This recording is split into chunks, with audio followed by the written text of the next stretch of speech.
How many of these one-to-ones you done? This is my first. Oh, was it your first one? Yeah. I thought you was joking. Well, I don't normally do the interviewing, so. Yeah, straight up commentary.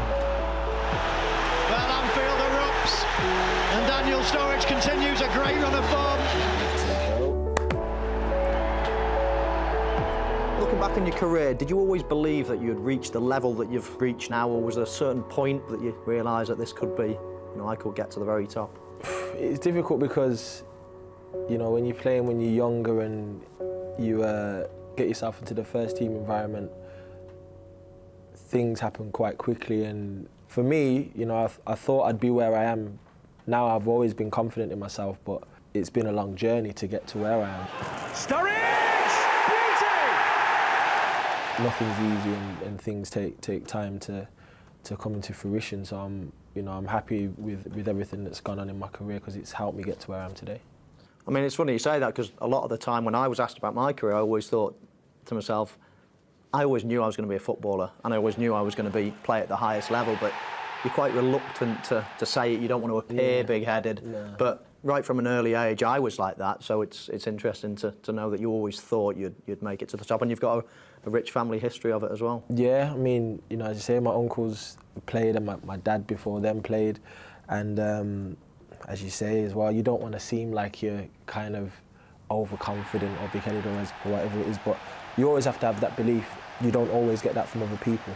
So for me, I've always had that self-belief, and I've had my family as well. I've been quite lucky to have them, that they've given me an insight on what it takes, and also what I need to do and things I need to do off the field as well as on the field. So I'm grateful for everything. 7 years ago, you made your debut for Manchester City. I didn't even know that. I didn't know that. Done my research. What club do you think almost taught you the most? Obviously Manchester City, Chelsea, even Bolton, your loan period there. Is there any time that you thought you've really gone to the next level at another club? You know what? Bolton was the one. To be honest, Bolton was the one. I'm grateful to Owen Coyle. I'm still indebted to the club as well, and to Owen for everything he's done for me in my career, and I still text him to this day and keep in touch because, that time in my career, being there and being able to play week in, week out and being able to express myself, playing for Chelsea and learning new things, learning movements, training with guys like Didier and playing with them, being close up to world-class strikers. And Alka was my idol when I was a kid growing up, playing for Arsenal. I always used to love watching him play, so to watch them close up and to play with them was a great honour for myself. And at Man City, growing up, with the likes of Wright Phillips and seeing him and Micah Richards, Nader Manua, Stephen Ireland, and the list goes on, all them guys helped me become who I am today as well. And I'm grateful to the academy system, Jim Cassell, Alex Gibson, Barry Point, and all them guys. They've all helped in my career, so I'm always thankful to them for what they've done, because I'm from Birmingham, from Hockley, a place in Birmingham where it's not a great environment, so to grow up in that environment and move away and have that opportunity was great. So fast forward to your Liverpool career now. Obviously you were a transfer sort of window, a January signing, but your first full season, it was simply sensational. And that three-pronged attack of, obviously, Sterling, Suarez and yourself probably lit up Anfield like it hasn't been lit up for a long, long time. I remember the first day I trained with Louis and we was doing little overs and things like that, and it just happened the first day in training. I said to him, we have to play together. We have to help each other be better footballers, and we'll score a lot of goals together. And I remember saying that to him the very first day I signed for the club. And obviously with Raheem, we have similar type of backgrounds. I wasn't born in Jamaica, but my roots are Jamaica, my family and everyone, and he was born there, so there was that connection instantly. We all helped each other, man. It was a great feeling to play, with Louis now. He's in Barcelona, and I wish him all the best there. And Raheem is doing amazing this season, so it's great to see. So was he the best you've played alongside Suarez? What makes him so special? I'd have to say in terms of strike partners, I'd say he has to be, because we were more successful together. In terms of the goals and the amount of goals we scored together, I have to say that some of the things you see him do, it's kind of like crazy things that work for him, and that's him. So it must have hurt yourself, but the club, obviously, when he left, Now he has gone, obviously the pressure falls even more squarely on your toes. And is that a pressure? I know in my day I actually fed off pressure for some reason, some perverse reason. I used to love it when I felt as if all eyes were on me, whether it be Liverpool or England. He's the go-to man for goals, and now Suarez isn't there. The pressure was on beforehand, but now it's squarely, as I say, on your toes. Do you feel like, and do you feel as if you can revel in that I mean, pressure? it's pressure in it, but as you say, it's the type of thing that you live for, isn't it? And you know, you look at other sports and you see basketball players certain players might take the final shot in the game. Sometimes you score, sometimes you miss, sometimes you're the hero, sometimes you're the villain. And for me, I take it all in my stride, man. I mean, it is what it is, isn't it? To Sturridge! Potential game changer for Liverpool! You don't ask to have the pressure, but you ask to be in the position you're in. You want to be seen as the person who scores, because that's our job at the end of the day as strikers. You know, we're out there to do a job, and with that comes the responsibility. So that's the responsibility I have to take on my shoulders, and I'm looking forward to it. So with Suarez now gone, can Liverpool get back to that? You know, they used to blow teams away in the first 20 minutes last season. I know it's not a long time ago, but it was 20 minutes. It was just so exciting to watch. The game would be over in 20 minutes. It's like the Red Arrows, you three, and Stevie Gerrard in behind. Obviously, there's still two of the three of you there. Suarez is a huge miss in any team, but can you get back to that explosive, you know, absolutely killing teams on a consistent basis straight away in games? Of course, I have no doubts. And it begins with the training. And I've always said the training at the club, and every player that joins the club says it's the intensity's of another level. Like it's very, very high level in terms of how everyone works hard in training on the field. The tempo of the training is very high. So that alone, for me, going into games, we always feel confident because of how we train. And that's the platform for how we perform in the games, and then along with the manager's philosophies and how he sees the game, how he wants us to play. The players we obviously have, you know, Stevie, who's unfortunately going to be moving on, but we also have new emerging leaders in the squad. And I just think we have that belief as well, you know, just because, you know, obviously Louis moved on and I've been injured for a period. We have no doubts about what we can do on the football field, and sometimes it takes time for players to settle in. So they've had that settling period now, and things are starting to progress where they should be. So you mentioned Steven Gerrard, and he's not going to be in the red shirt at the end of the season. Inevitably, the club are going to miss him. What are they going to miss most about him? It's hard to put your finger on one thing, because first and foremost, the way he plays, his passing, his leadership on the pitch. He does everything. He can score goals, he can tackle, he can do everything. And aside from that, the leadership qualities in the dressing room, around the training ground, that respect that every player has for what he's done in the game as well as what he still does. It's hard to find somebody who's got the record, who's got there's not many players out there that's playing professionally right now in the game that's achieved what he's achieved. So it's very difficult to replace him, and it'd be sad to see him leave. It's been an honour for myself to play with him, and I'm sure for the same for you with the passes you was receiving. It's going to be difficult to replace that. Yeah, as you say, it's something that I benefited from most of my career with his vision and his ability. But you look at the team now and the likes of the Coutinhos, the Lallanas, the Markovic. There's so many players now that are coming through, and you know, can they fill the void collectively? You know, you're never going to replace, as you know, one player of that quality. But you know, there's so much talent now coming through and actually starting to perform well. You're coming back, you know, into actually a really good, confident team at the moment. Yeah, they are. I mean, you know, Coutinho just signed a new contract, which everyone's happy about. And Markovic and Lallana have just joined the club, and they bring something different to the squad as well as what we had before. And you know, Coutinho was known for his assists. Lallana was playing consistently last season.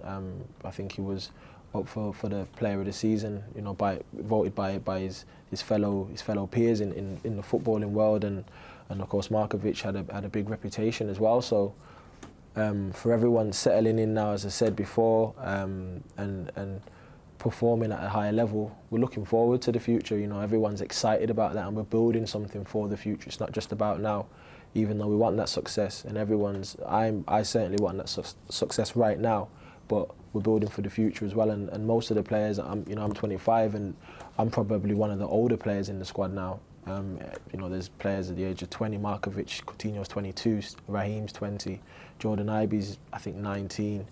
And the list goes on. So we've got a lot of young players as well who are emerging, so it's great to see. So talk about your partnership with Raheem Sterling. How far do you think he can go? I think he can go as far as he wants to go. I'm proud, as I said, I'm proud of him for everything he's achieving so far in his career, and I think if he continues to work hard and continues to believe in himself as well, and he needs to get the credit he deserves as well for things he's achieving right now, because not many players are doing what he's doing in the world. So, you know, as I said, I'm proud, and I hope he continues to play like he is. What's brought out the best news? The players? Is it the manager? Or is it just a natural development in your career? Is it just the perfect fit at the moment? I just think it's the first time I was able to play. I've always been put in different positions. You know, even from very young, I was told they wanted me to play centre midfield when I was about 10, 11. And although, you know, when you're used to playing in a position and you have traits that you continue to have throughout your career, and still now I do certain moves that I did when I was young that just come natural. And from a positional sense, I've always felt like centre forward was where I should be, because it's what I do naturally. It's what I don't think about certain things, it just happens, and I play off instinct. So when you're put in a different position, your mindset changes and you start to think more than you usually would do, and you start to question yourself, should I be here? And that was what I was going through periods at the likes of Chelsea, and at Man City when I was just coming through, I was on the wing a little bit.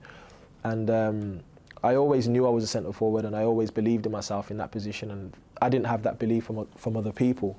And then when Brendan contacted me and said, you know, I want to play you in centre forward, and you know, that's where I see you playing, it was an easy decision, because I always believed in myself, and I always knew that once I get that chance, I'll be able to show what I can do. So it was an easy decision to come to the club. So the dreaded question, injuries. Now I had them.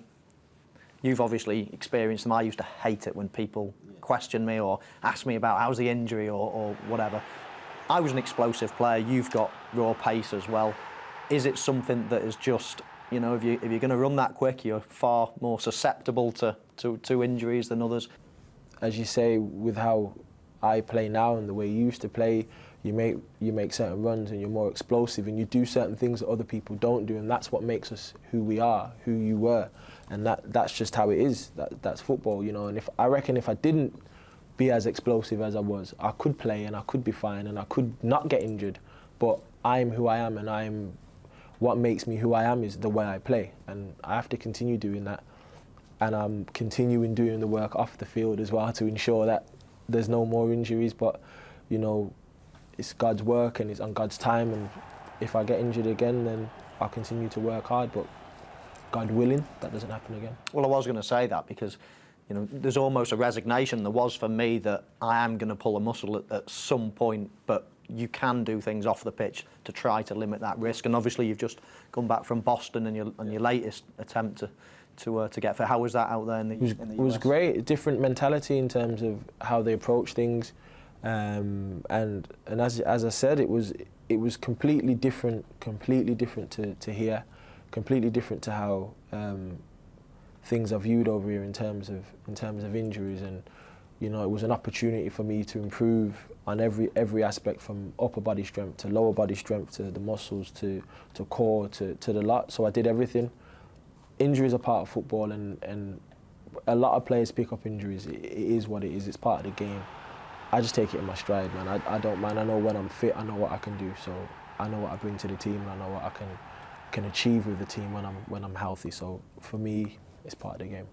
So last question on the injuries, just in terms of the mental side of it, when you are injured, are you a good patient? Are you frustrated?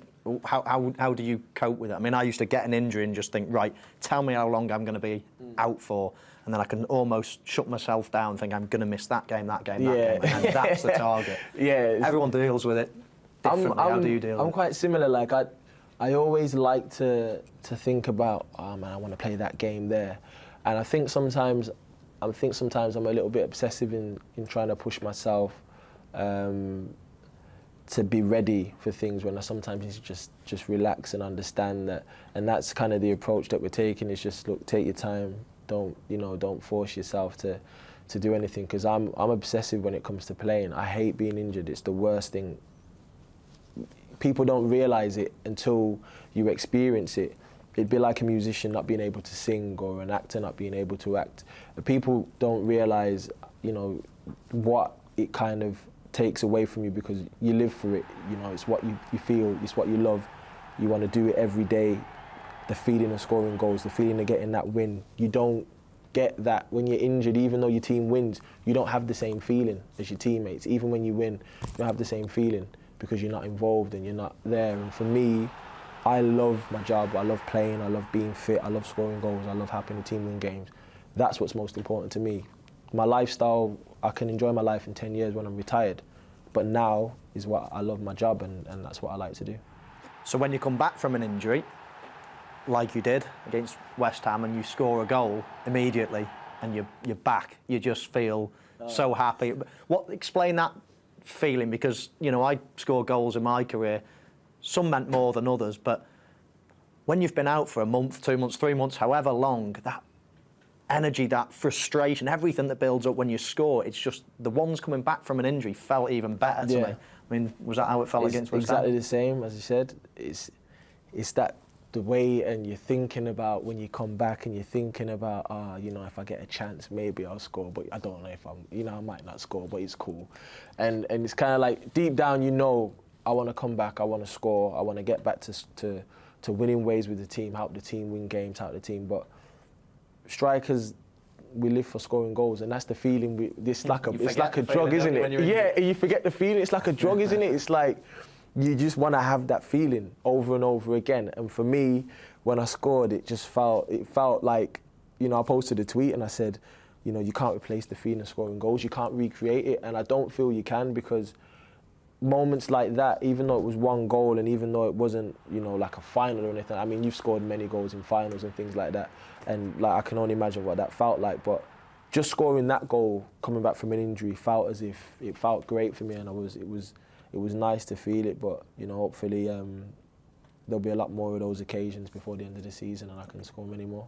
I can tell you it feels shocking when you're retired and you're not going to get that feeling anymore. I don't even know. I can't imagine what it feels like to, for you in your career, and as I said, the goals you score. I was actually watching a show on you the other day, and I was really watching. It was on Liverpool TV. It was like a show where you was like a young player coming up in your journey, and I watched it, and the things you was talking about when you went to Real Madrid, and when you was coming in Liverpool, and it was quality to see, because I love to watch, the legends of the game, and I love to watch like the players who I used to idolise kind of coming up and see their journey, and kind of try and see what my path was like and how did they do that, and kind of steal some stuff, still moves as well, I still do it. And it was great to see that kind of, even though you, as you said, you had injuries and you came back and you kept, and for me, that gave me the belief to be like, what, at the end of the day, there's people out there who've been through the exact same thing I have, and also have gone on to still do. I've still got a long time to go, and as I said, another 10 years, but it's great to have watched, as I said, the clips that you score, and see that elation and see the feeling that, and I know the feeling that I have inside is the feeling you had, and it's great to know that. It's interesting you say that, because when I was playing as well, I had similar, and I always used to watch Ruud van Nistelrooy. I used to watch all strikers, but I actually felt that he gave me probably 15 to 20 goals in my career, because he did something. It was when the offside rule was changing, and I used to watch him and think, he's doing something that I'm not doing. And then I started mimicking his, and I'm certain it gave me about 15 to 20 goals. So there are strikers growing up that you watch and actually think, he's doing something that I might not be doing. And Definitely, always do that. Still, as I said, I still do it now. I'm still watching. I'll watch stuff over 5 times. I'll watch the same person over 5, 10 times. I've got DVDs of Ronaldo, of Thierry Henry, as I said, the one of you, Robbie Fowler, Bergkamp. The list goes on. Like, I still watch clips, as you said, Ruud van Nistelrooy, and so many different players. I still watch the clips, still watch the moves, still watch things. Inzaghi, who used to play on the shoulder the whole time. And I remember when I was at Chelsea and Ancelotti used to say, he told me to watch a DVD of Inzaghi on movement in terms of runs in behind and what makes strikers score goals. And at the time I was like, I like to come short, I like to you know, play passes and be more involved in the game. But as time goes on, you realise playing on the shoulders what actually, you know, does create opportunities, not just for yourself, but for your teammates too. So Inzaghi was one that I really liked to watch because he was completely different to how I played, completely different. But he gave me something that I didn't have, and actually helped me out a lot. I'd probably say a lot of the goals I score now have come from him. Yeah. So going back to Liverpool and looking ahead, what can they achieve this season? What's, I wouldn't say priority, but you know, there's still an awful lot of games and opportunities left. 3 competitions: Champions League, obviously Europa League, and FA Cup. Big opportunity in the FA Cup now as well with some of the big hitters out. I mean, with cup football, anything can happen, and of course you've got the Palace game away, which will be difficult. But we're looking forward to it.